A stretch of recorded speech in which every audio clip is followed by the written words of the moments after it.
que viveu há 110 milhões de anos. São restos de um pterossauro, um gigantesco réptil voador. A descoberta foi na Chapada do Araripe, sertão de Pernambuco, perto da divisa com o Ceará. Os cientistas acreditavam até agora que esses animais tinham existido no máximo há 85 milhões de anos. Os pesquisadores italianos Franco Dalla Vecchia e Giancarlo Ligabue participaram das escavações na Chapada do Araripe. Os ossos que foram analisados em Veneza são parte da asa do pterossauro. Os exames mostraram que, pelo tamanho da ossada, só as asas do animal poderiam chegar a 10 metros. Os pterossauros teriam desaparecido da Terra junto com os dinossauros. Tudo o que bebê fizesse nos anos... Os Fuscas concorrem em 3 categorias: a de modelos originais, motores preparados e a que mais chama a atenção é a dos Fusquinhas transformados.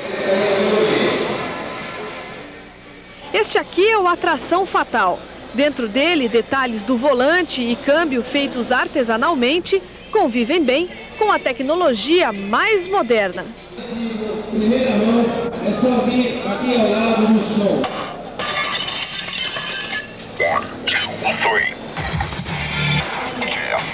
Quem tem dinheiro para pagar um chofer, com certeza nunca pensou em ser conduzido dentro de um Fusca. Mas isso é porque ninguém conhece este Fusca. O ano de fabricação dele é 85. Ele foi todo transformado numa limusine. Aqui dentro é um conforto só. Tem almofada, tem lugar para 4 pessoas.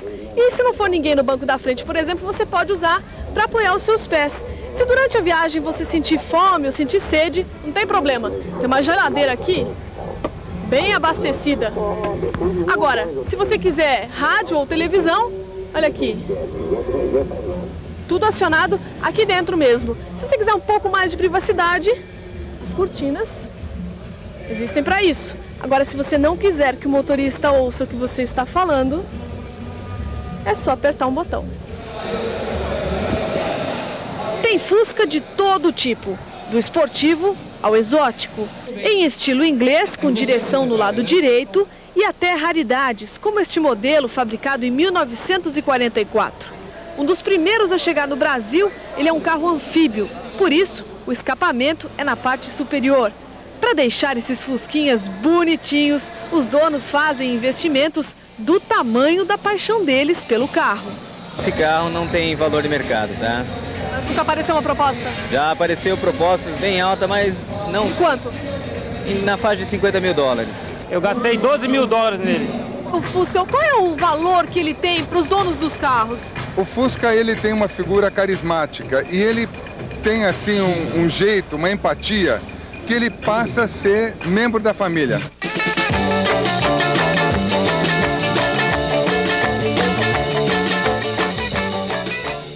O valor do público carioca, Madonna fez um show eletrizante. Pessoas que foram ao Maracanã, Madonna voltou para o bis com uma camisa do Flamengo e cantou o sucesso Everybody.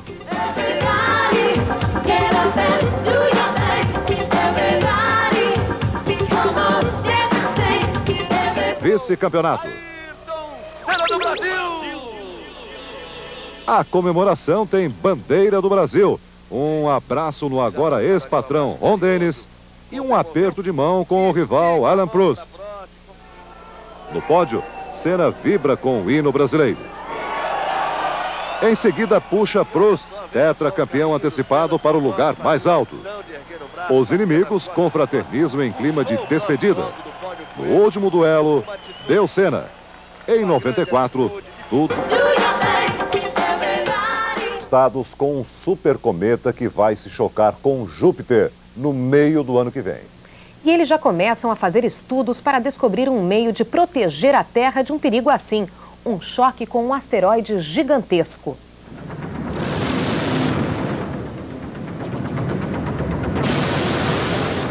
14 de junho de 1994. Um objeto do tamanho de 2 campos de futebol. Ele se desloca a uma velocidade de 20 km por segundo. Dá para fazer 70 vezes a distância entre São Paulo e Brasília numa hora. Ele contém a energia de 300 bombas atômicas como as que foram lançadas em Hiroshima e Nagasaki de uma só vez. Ele está a caminho de Júpiter, o maior planeta do Sistema Solar. Júpiter é 1.300 vezes maior do que a Terra e está a 780 milhões de quilômetros de distância de nós.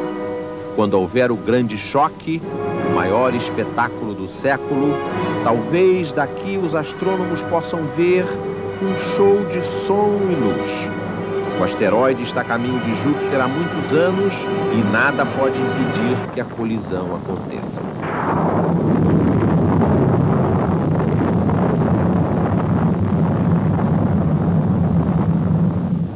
Júpiter nunca mais será como hoje. Se caísse na Terra, provocaria a extinção de várias espécies. É o que diz a astrônoma americana Caroline Shoemaker. Ainda bem que ele não está vindo para cá, mas para Júpiter. A doutora Shoemaker foi quem descobriu o asteroide a caminho de Júpiter. Ela e o marido, o astrônomo James Shoemaker, vão todos os anos ao deserto de areia na parte ocidental da Austrália. Aqui, atrás desse morro, 100 mil anos atrás, pequenos asteroides provocaram um grande estrago. O tamanho dessa cratera, a cratera dos Lobos, dá uma ideia do que aconteceu e do que pode acontecer a Júpiter e à Terra. James Shoemaker é um dos teóricos da catástrofe. Ele acredita que um dia, ele não sabe quando, um asteroide como esse que se chocará contra Júpiter vai colidir com a Terra e provocar o fim da nossa civilização. 1/3 das crateras conhecidas na Terra está na Austrália e por isso ele acha que o grau zero da explosão final será na Austrália. James Shoemaker treinou para a NASA os astronautas que nos anos 60 pisaram na Lua. Agora ele está se preparando para dirigir no ano que vem uma missão muito especial da NASA. Ele será o comandante de uma espaçonave que vai se aproximar ao máximo de um asteroide, o Geographus. Ele se aproximará da Terra sem se chocar com a Terra. Nos anos 70 foi possível filmar um asteroide do tamanho de uma casa que explodiu no ar.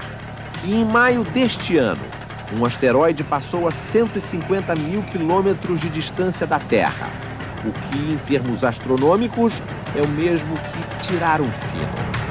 Quantos são os objetos que estão aí pelo espaço e que poderiam cair na Terra? Se forem objetos grandes, do tamanho de um morro, com 1 quilômetro de raio, esses são 2.000. Agora, objetos pequenos, do tamanho de um campo de futebol, esses são 100.000 e podem cair na Terra a qualquer momento, sem aviso prévio. Só há notícia de 2 grandes colisões com a Terra, muito maiores do que essa que vai ocorrer em Júpiter. 350 milhões de anos atrás, a queda de grandes asteroides formou nuvens de gás muito grossas que impediram a passagem da luz do Sol. E todas as criaturas primitivas que habitavam o fundo dos mares misteriosamente desapareceram. 65 milhões de anos atrás, caiu um meteoro gigantesco no mar, na região que é hoje a Península de Yucatán, no México. O impacto cósmico liberou dióxido de carbono na atmosfera e os dinossauros, que mandavam na Terra, se tornaram as primeiras vítimas do efeito estufa. Acabou aí a espécie dos dinossauros. A extinção das espécies se dá não apenas com as explosões causadas pelo impacto da queda dos asteroides na superfície dos planetas, mas também com o efeito da queda dos asteroides no mar. As ondas gigantescas que se formam podem engolir civilizações inteiras. O Martelo de Lúcifer, um livro de ficção científica que vendeu mais de 1 milhão de exemplares, conta exatamente como o mundo pode acabar no fundo do mar por causa de um asteroide. A rigor, só há 2 maneiras de evitar uma tragédia como essa. Ou destruir o asteroide, ou fazer com que ele mude de rumo. E para isso será preciso que a ciência tenha sido capaz de dominar a energia do Sol. Arquimedes, o genial matemático grego que nasceu 287 anos antes de Cristo, tinha bolado um sistema de espelhos convexos para refletir o calor do Sol e botar fogo nas velas dos barcos romanos que quisessem invadir a terra dele, Siracusa. 15 anos atrás, a NASA copiou Arquimedes e imaginou colocar numa espaçonave uma espécie de vela gigantesca para captar a energia do Sol e, com essa energia, mover a espaçonave. O projeto estava em curso no laboratório de Pasadena, na Califórnia, e foi a pique por falta de dinheiro. Durante algum tempo, quando ainda se tinha medo do perigo vermelho, os cientistas da NASA abandonaram as pesquisas com o Sol e preferiram tratar os asteroides como se fossem armas soviéticas. Aí, a NASA e o Pentágono acharam que a única maneira de impedir que um asteroide se aproximasse da Terra era abatê-lo a tiros, utilizando foguetes que detonassem bombas de nêutron perto do asteroide. Era uma nova versão da Guerra nas Estrelas que poderia ter um desfecho trágico: a chuva nuclear. Até que, semana passada, a respeitada revista inglesa Nature publicou um artigo revolucionário.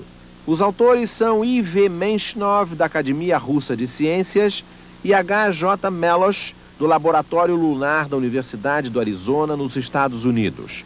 É esse aí examinando um asteroide.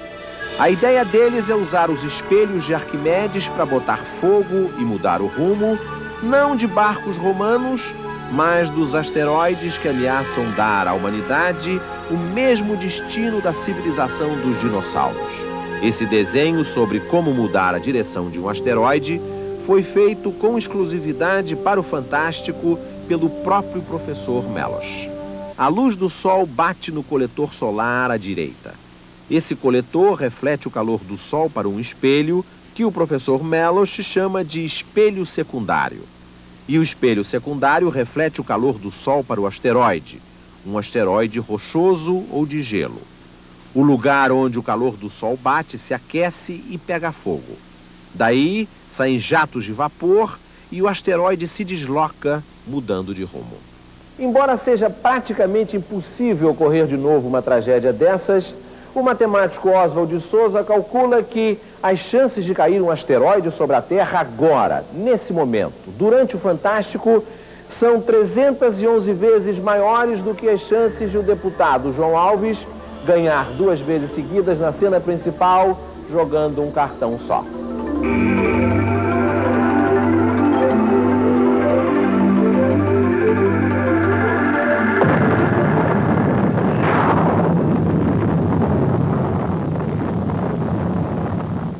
Boa velocidade.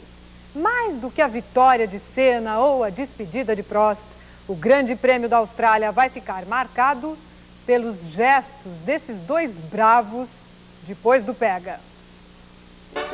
Terminada a corrida de Adelaide, os dois gigantes das pistas se encontram nos boxes. De repente, Senna toma a iniciativa. Estende a mão ao velho inimigo. Por trás do cumprimento, a mais famosa inimizade da Fórmula 1. Durante os últimos anos, a rixa foi marcada por cenas como esta, em Suzuka, quando os dois corriam pela mesma equipe, a McLaren. Um falava o diabo do outro. Foi sem dúvida um duelo de titãs. Prost vai embora com 4 títulos mundiais e 51 vitórias em 199 grandes prêmios. O tricampeão Senna troca a McLaren pela Williams e soma 41 vitórias em 158 corridas.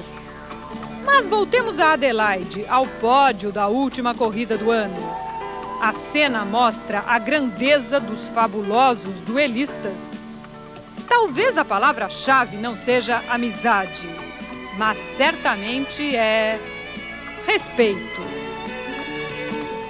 O rock. Ayrton Senna se transforma em atração do show de Tina Turner na Austrália. Foi um encontro inesquecível. No domingo, Senna dominou a corrida, se despediu da McLaren, estendeu a mão ao rival Alain Prost quando não sabia que estava sendo filmado e depois o abraçou quando tinha certeza que estava diante das câmeras do mundo. Senti que foi um abraço sincero, disse Prost. É uma pena que durante todos esses anos nós não fomos amigos, mas para a Fórmula 1 talvez tenha sido melhor assim. Não poderia ser diferente, afinal de contas, nós dois somos esportistas, profissionais, ambos campeões do mundo. Mas as grandes vitórias e as fortes emoções sempre fizeram parte da carreira de Ayrton Senna. Aqui em Adelaide, o momento mais surpreendente da visita do piloto brasileiro não foi durante o Grande Prêmio. A homenagem mais importante que Senna recebeu na Austrália aconteceu ao embalo de uma superestrela do rock. Foi durante o show de Tina Turner em Adelaide, logo após a corrida. Diante de 40 mil pessoas, a cantora chamou Senna para o palco. Um abraço e uma declaração. I'm a fan. I'm really a fan. Sou fã dele. Estou emocionada, disse Tina. You know who that is? Senna, right? All right. The winner of the Grand Prix. Hello everybody. Divirtam-se muito. Volto no ano que vem, disse Ayrton Senna. Ele não só deu o conselho, mas também o seguiu. Well, the best. The best? Ao lado da namorada Adriane, Senna aproveitou cada instante. E para homenageá-lo, Tina Turner cantou Simply the Best, simplesmente o melhor.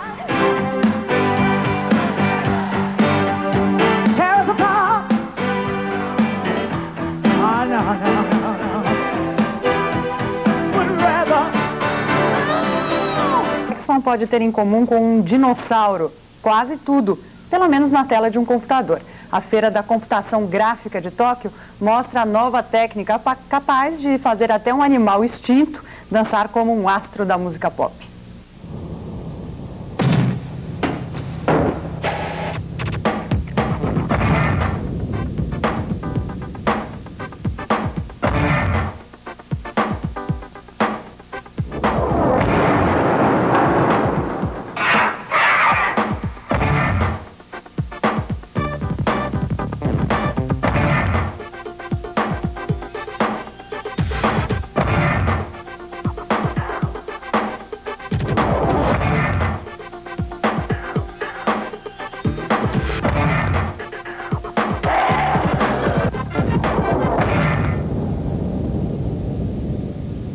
A despedida de Prost, o Grande Prêmio da Austrália vai ficar marcado pelos gestos desses dois bravos depois do pega. Terminada a corrida de Adelaide, os dois gigantes das pistas se encontram nos boxes. De repente, Senna toma a iniciativa. Estende a mão ao velho inimigo. Por trás do cumprimento, a mais famosa inimizade da Fórmula 1. Durante os últimos anos, a rixa foi marcada por cenas como esta, em Suzuka, quando os dois corriam pela mesma equipe, a McLaren. Um falava o diabo do outro. Foi sem dúvida um duelo de titãs. Prost vai embora com 4 títulos mundiais e 51 vitórias em 199 grandes prêmios. O tricampeão Senna troca a McLaren pela Williams e soma 41 vitórias em 158 corridas. Mas voltemos a Adelaide, ao pódio da última corrida do ano. A cena mostra a grandeza dos fabulosos duelistas. Talvez a palavra-chave não seja amizade, mas certamente é respeito. O rock. Ayrton Senna se transforma em atração do show de Tina Turner na Austrália. Foi um encontro inesquecível. No domingo, Senna dominou a corrida, se despediu da McLaren, estendeu a mão ao rival Alain Prost quando não sabia que estava sendo filmado e depois o abraçou quando tinha certeza que estava diante das câmeras do mundo. Senti que foi um abraço sincero, disse Prost. É uma pena que durante todos esses anos nós não fomos amigos, mas para a Fórmula 1 talvez tenha sido melhor assim. Não poderia ser diferente, afinal de contas, nós dois somos esportistas, profissionais, ambos campeões do mundo. Mas as grandes vitórias e as fortes emoções sempre fizeram parte da carreira de Ayrton Senna. Aqui em Adelaide, O momento mais surpreendente da visita do piloto brasileiro não foi durante o Grande Prêmio. A homenagem mais importante que Senna recebeu na Austrália aconteceu ao embalo de uma superestrela do rock. Foi durante o show de Tina Turner em Adelaide, logo após a corrida. Diante de 40 mil pessoas, a cantora chamou Senna para o palco. Um abraço e uma declaração. I'm a fan. I'm really a fan. Sou fã dele. Estou emocionada, disse Tina. You know who that is? Senna, right? The winner of the Grand Prix. Hello everybody. Divirtam-se muito. Volto no ano que vem, disse Ayrton Senna. Ele não só deu o conselho, mas também o seguiu. Well, the best. The best! Ao lado da namorada Adriane, Senna aproveitou cada instante. E para homenageá-lo, Tina Turner cantou Simply the Best, simplesmente o melhor.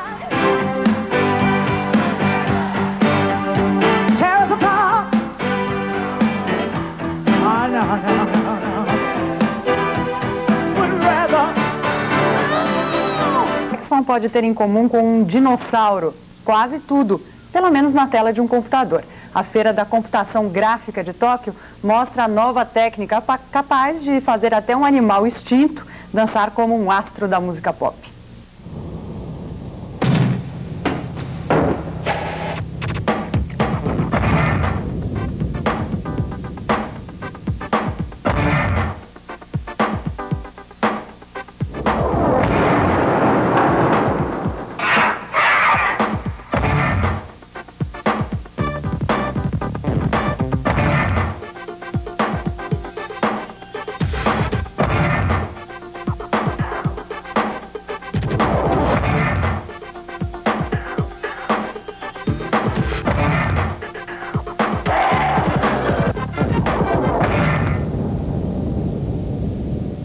A cidade comemora um título inédito do paraguaçuense, campeão da divisão intermediária.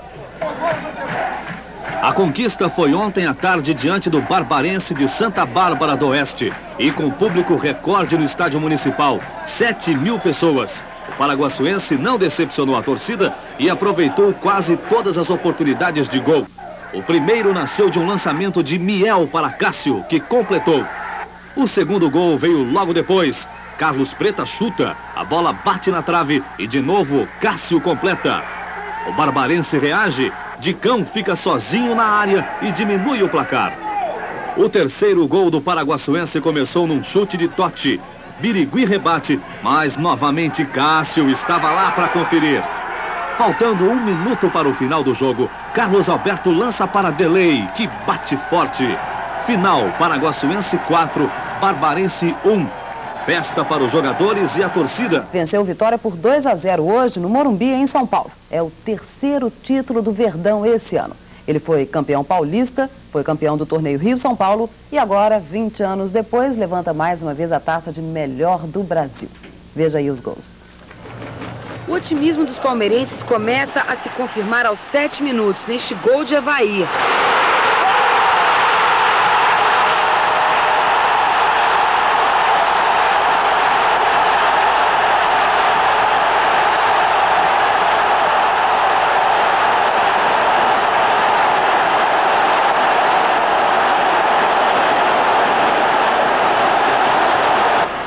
Minutos depois é a vez de Edmundo.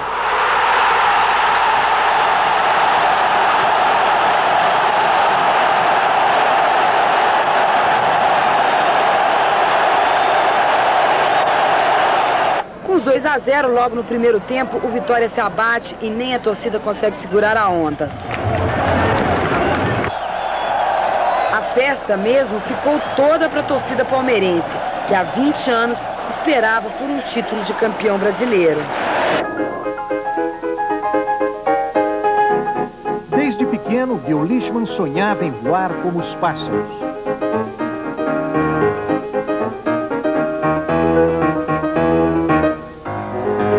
Ou mais ainda, voar com os pássaros.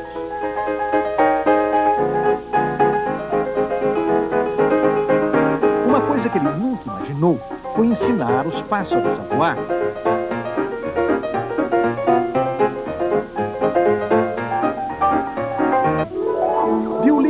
mora numa fazenda em Purple Hill, no Canadá, cheia de esculturas de ferro feitas por ele. Bill é um artista, ecologista e inventor. Um sujeito cheio de ideias malucas que bolou uma geladeira circular móvel e adora esculpir animais selvagens em ferro. Mas uma das ideias mais geniais de Bill, a princípio muito estranha, foi a de fazer os gansos que vivem na fazenda dele voltarem a voar. E como todo pai coruja, ele gravou imagens dos bichinhos desde o nascimento, eles saindo do ovo.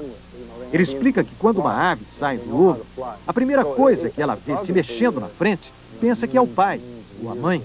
E quando os gansos nasceram, Bill estava lá. Desde pequenininhos, eles aprenderam a seguir o pai ganso.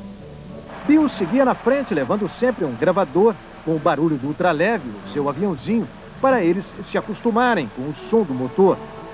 À medida que as aves vão crescendo, o gravador é substituído pelo ultraleve. A princípio, voos tímidos rente ao chão.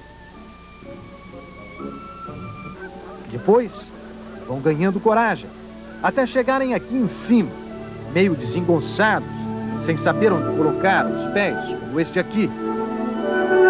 Com o tempo, o voo sai perfeito. Fica lá para frente, pernas esticadas para trás e o ritmo das asas.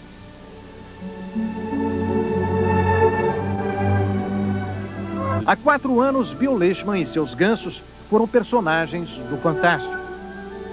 Só que os voos começavam e terminavam aqui na fazenda de Bill, no Canadá. Para fazer a grande viagem, ele precisava vencer os entraves burocráticos junto ao governo de 2 países. Depois que ele conseguiu, precisava encontrar um lugar no sul para pousar e passar um inverno com seus gansos.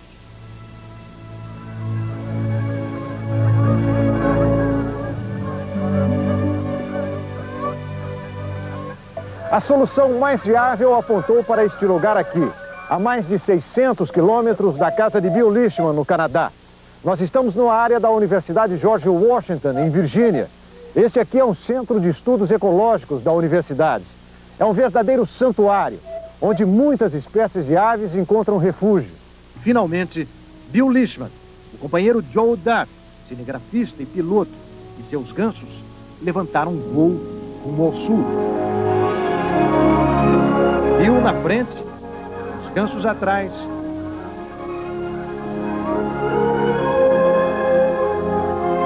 E por último, Joe, também com o seu ultraleve. O primeiro pouso em território americano. E um detalhe burocrático que esses gansos em toda a existência da espécie jamais tiveram que resolver. Uma funcionária da imigração americana estava esperando por eles.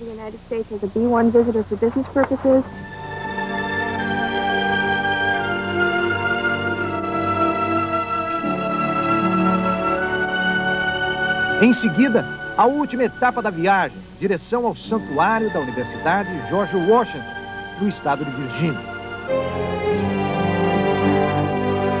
E eis que eles aparecem. O pai ganso na frente, as aves e Joe mais atrás.